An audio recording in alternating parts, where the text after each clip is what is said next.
This is the story of St. George and the Dragon, a tale of courage, adapted by Brian Conway, illustrated by Tammy Lyon.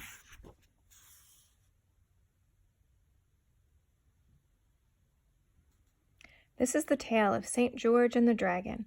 It has been told for over 15 centuries. It takes place during a time called the Dark Ages, when kings ruled the land, wizards cast spells, and monsters roamed free. The Queen of Fairies had taken young George in as a baby. The fairies raised the child to grow up brave, strong, calm, and courteous, quick and clever. They taught him to be a noble knight. At last the time came when George was old enough to seek out his destiny. The Queen of Fairies called him to see her. "Your journey starts today," she told him. "You have many adventures before you. Your fantastic quest will take 6 years. The world is filled with monsters to be slain and battles to be fought.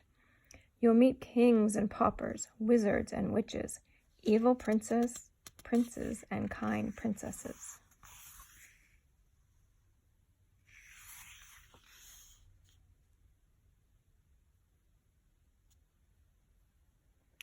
"Yes, Your Majesty." George bowed before the Queen. He was very fond of her. He was sad to leave the land of the fairies, but he was not afraid. "Always remember one thing," the Queen added, tapping George's silver battle helmet. "Your greatest weapon, George, is your brain." With those words, George set off. He traveled for weeks through many wonderful kingdoms. But as George approached Selene, he noticed the land change from lush and green to dark and desolate. It seemed the ground had been crossed by fire. There was no grass, only the darkest mud. The trees were bare and black, and a foul stench filled the air. As George walked through this stark land, he did not see a soul, not a bird, not a squirrel, and certainly not a single person.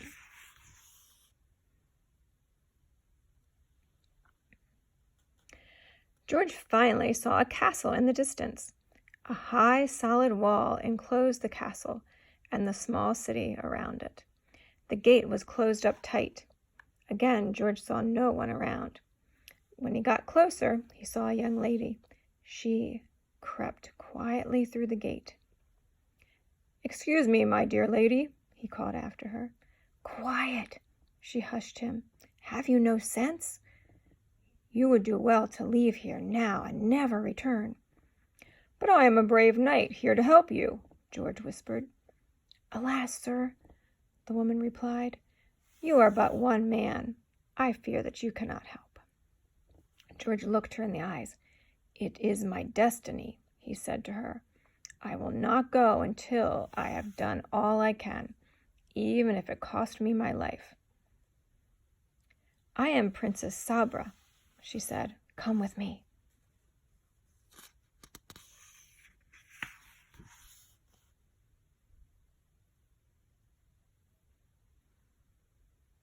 They tiptoed through what was once a deep green forest.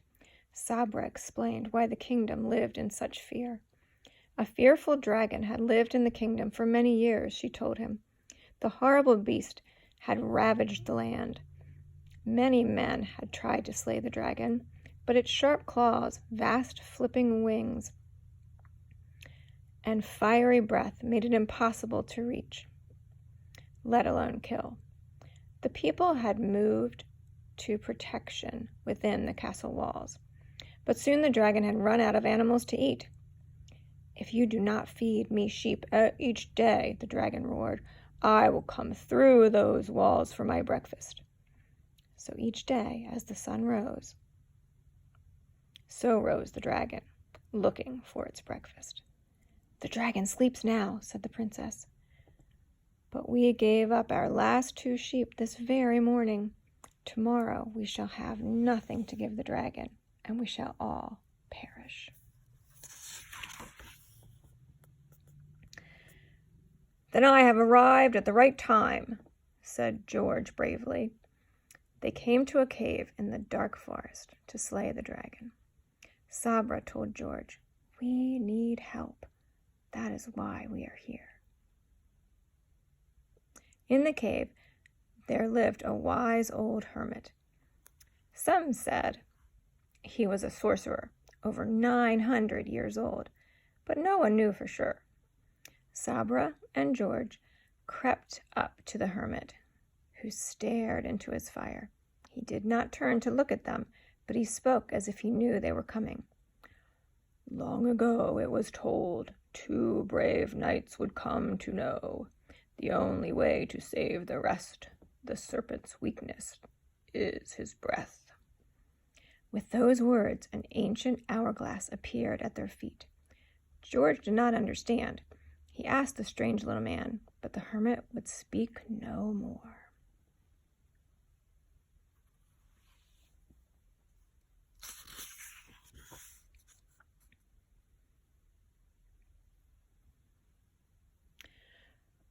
When George and Sabra left the cave, it was already dark. They knew they must hurry to the dragon's lair. They had to get there while the dragon slept. "The hermit speaks in puzzles," Sabra sighed. "What do we do with this ancient timepiece?" George remembered what the Queen of Fairies had told him. His best weapon, she had said, was his brain. He studied the hourglass closely. Each bit of sand looked like a magic crystal frozen in time. They arrived at the lake. George and Sabra walked softly through the fog so they would not be heard. The sands of the hourglass dropped with every careful step. "The hourglass will lead us," George whispered. "We must wait until all the sand has dropped through."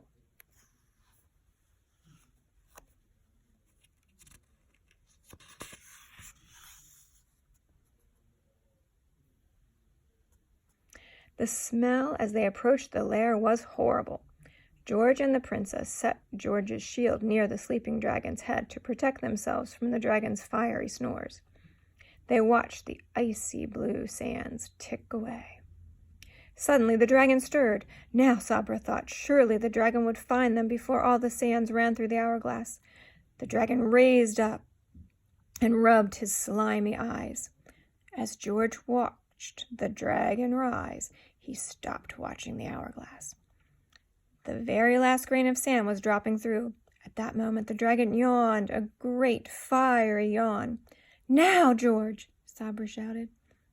George knew what to do. He threw the hourglass up into the dragon's yawning mouth. It shattered on the dragon's slithering tongue in a cloud of icy mist.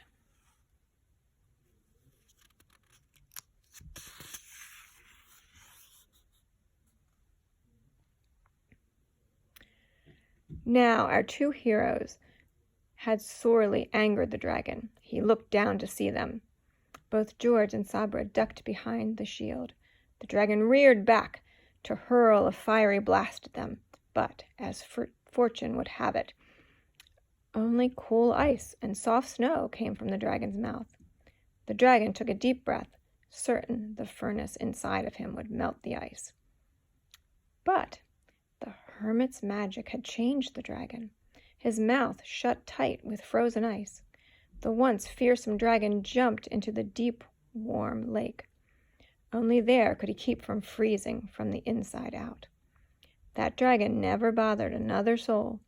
Some have seen him coming up for air on occasion, but only on very warm nights. The dragon would not dare stay out of the warm water too long for fear of becoming a giant icy statue.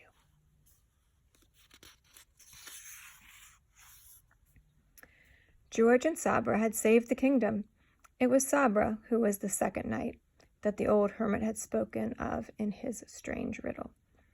The 2 arrived at the castle to great cries of joy and triumph. The grateful people of Selene were no longer prisoners in their own kingdom. The king offered George all he had in thanks, but George wanted no payment for his deeds. "I have many more adventures left to face," George told the people. "They are my greatest reward." George shared the story of the dragon of Selene to whomever asked along his journey. And it is still told today as an example of bravery and good versus evil. That is how George, the brave knight from the land of the fairies, earned his sainthood.